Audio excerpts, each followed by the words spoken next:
Ayan, start na tayo. At magsasama din pala ako ng atay. Ayan. Okay, umpisahan na ang pagluluto ngayong araw.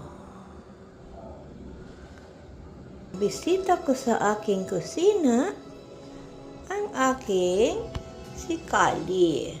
Ayan, mahilig po yan dito magtambay pag nagluluto ako. Ayan, pero hindi po yan kumakain ng human food. Ayan. Minsan, susubuan ko lang siya ng kanin. Okay lang. Pero kaunti lang yun. Kali, Kali, come here. Shy ang baby ko. Sige na, baba na ikaw. Luluto na si mami.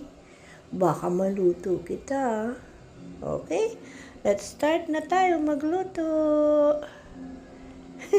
Samay ka. Ha?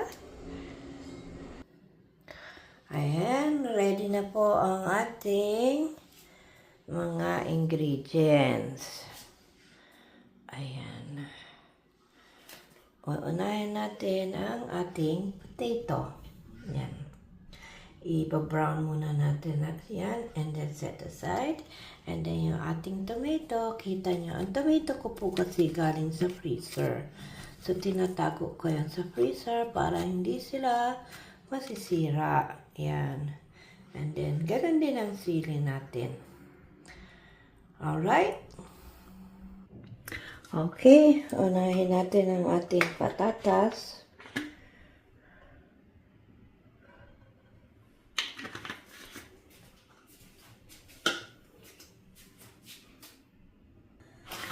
Okay, unahin natin ang ating patatas.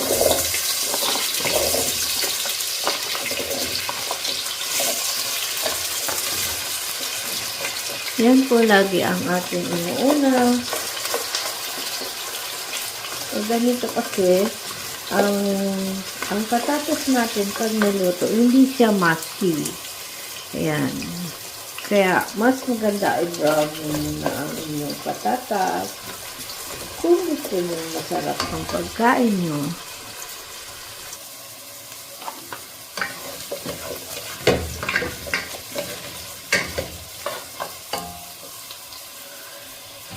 Ayan, i-set aside lang muna natin. Gamit tayo ng sibuyas.